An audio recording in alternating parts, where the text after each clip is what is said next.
Cek, banget. Sakit nih, buku gede banget tau. Mantap lah. Ini buku atas sama buku telepon? Sih bukan buat telepon lagi. Ini kita lanjut. Kita kan pengen ke Bandung nih. Dari Jakarta. Nah, Kata aku paling dekat lewat Bogor. Tapi kan harus Sukabumi juga bisa. Jangan sotoy kamu. Gimana kita lah sini? Jangan lewat laut. kamu aku nih. Mana? Bukan. Jadi kita hitung pakai ini aja, pakai selisih perbandingan skala. Gimana tuh? Nah, caranya kita hitung dulu nih. Dari peta jaraknya berapa yang kita bakal kita lewatin. Kita hitung nih dari Jakarta ke Bogor nih. Ke Bogor habis itu ke Bandung berapa? Nih, kita jarak itu gedean kelewatan. Pakai ini, jangan pakai ini. Oh, Jakarta ke Bogor dulu 3 cm. Terus dari Bogor ke Bandung 4 cm. CM apaan sih? Cemewew. Bukan, sentimeter. Oh, sentimeter bingung. Lanjut.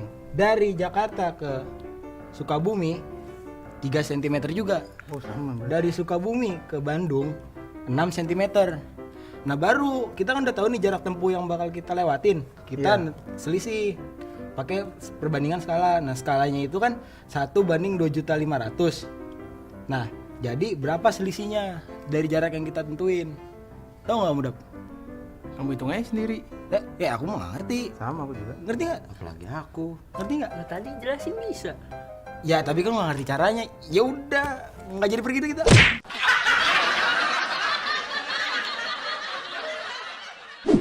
Aduh, ada-ada saja orang-orang ya. Kenapa sih? Kalau mau ke Bandung, ya langsung saja pakai maps online, langsung berangkat gampang. Pakai atlas, aduh. Berasa seperti hidup zaman Hercules ya teman-teman ya. Sahabat edukasi. Tapi dari permasalahan tadi ya, itu memberi gambaran kita bahwa ternyata berguna juga.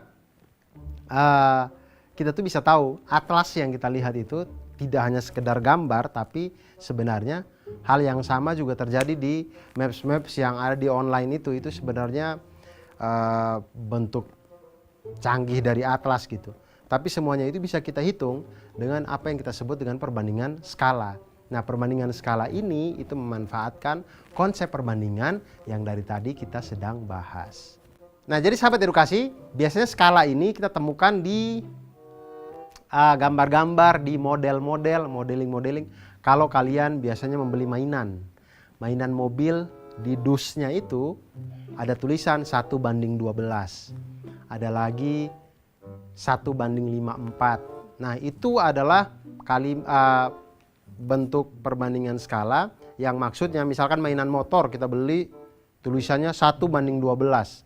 Itu maksudnya 1 cm pada model yang kita beli itu mewakili 12 cm pada ukuran yang sebenarnya. Jadi kalau gambar itu kita besarin sebanyak 12 kali, jadinya seperti motor yang sebenarnya. Seperti itu. Nah, setiap peta itu memiliki skala dan setiap model juga biasanya memiliki skala. Tidak hanya peta, ada denah, ada miniatur kendaraan, maket, dan banyak lagi benda lainnya menggunakan skala. Nah, skala ini digunakan untuk menyatakan perbandingan antara ukuran gambar dan ukuran sebenarnya. Misal, ada provinsi dengan skala 1:1 juta. Itu artinya 1 cm pada peta itu mewakili 1 juta cm pada jarak sebenarnya. Nah, skala peta itu didapat dari skala peta sama dengan jarak pada peta dibagi jarak sebenarnya. Nah, sekarang kita lihat masalahnya yang tadi. Ketika dia menghitung Bandung 3 cm segini dia bilang. Canggih memang anak-anak sekarang 3 cm ya. Nah, hal-hal yang kita dapat dari hitung skala sentimeter-sentimeter ini itu bisa kita tahu jarak sebenarnya dengan menggunakan perbandingan skala. Tadi kita lihat jalur yang mereka pilih. Petanya itu punya skala 1:2.500.000. Kemudian pada peta tersebut jarak kota A ke kota P, ya kita simbolkan saja ya tadi Bandung ke Cimahi apa Sukabumi apa tadi ya. Kota A ke kota P itu ada 3 cm. Kemudian kota P ke kota B itu sama dengan 6 cm. Kemudian kota A ke kota Q itu 3 cm. Kemudian kota Q ke kota B sama dengan 4 cm. Kemudian pertanyaannya adalah berapakah selisih jarak tempuh yang dilalui Ali dan Adi. Karena ada dua jalur, Adi itu memilih berkendara dari kota A ke kota B melalui kota P, dan Ali memilih berkendara dari kota A ke kota B melalui kota Q. Nah, disinilah kita hitung bersama. Untuk yang pertama, kita lihat Adi. Adi dia dari kota A ke kota kota A ke kota B melalui P. Kita lihat jarak kota A ke kota P itu 3 cm, maka 3 kali jarak sebenarnya adalah 3 kali 2.500.000 sama dengan 7.500.000 cm jarak sebenarnya, maka itu menjadi 75 km. Kemudian jarak kota P ke kota B. A ke P dulu baru P ke B. Jarak dari P ke B itu adalah 6 cm, maka jarak sebenarnya adalah 6 kali 2.500.000 sama dengan 15 juta cm atau sama dengan 150 km pada jarak sebenarnya. Jadi jarak sebenarnya dari kota A ke kota B melalui P itu sama dengan 75 km ditambah dengan 150 km sama dengan 225 km. Nah, sekarang kita lihat teman yang satunya berangkat dari kota A ke kota B melalui kota Q. Nah, kita lihat sekarang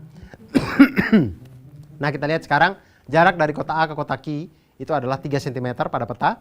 Maka jarak sebenarnya adalah 3 cm dikali dengan 2.500.000 cm sama dengan 7.500.000 cm atau sama dengan 75 km. Tampaknya sama dengan jarak dari A ke P tadi ya. Kemudian jarak kota Q ke kota B itu adalah 4 cm pada peta. Maka jarak sebenarnya adalah 4 cm dikali dengan 2.500.000 cm sama dengan 10 juta cm atau sama dengan 100 km.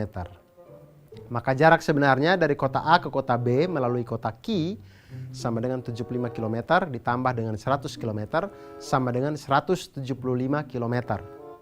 Jadi selisih jarak yang ditempuh oleh dua teman ini adalah 225 km dikurangi dengan 175 km sama dengan 50 km.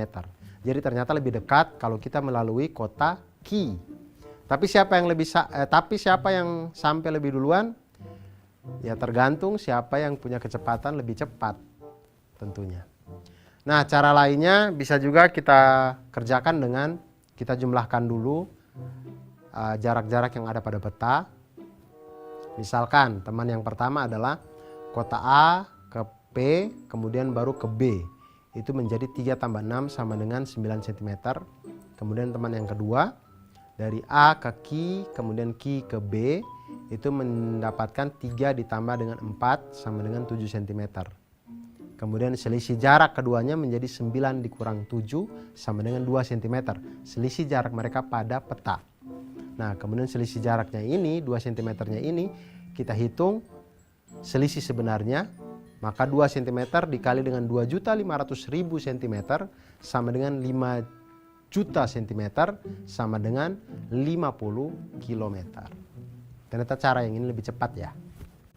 Nah, sahabat edukasi, itu tadi perbandingan skala pada peta, pada modeling, pada segala macam denah dan macam-macam di kehidupan kita ini. Akhir kata, jangan pernah lelah untuk belajar matematika, jangan pernah menyerah. Terus ceria, terus semangat untuk belajar matematika, karena dengan matematika membuat hidup kita menjadi lebih mantul, manfaat, betul.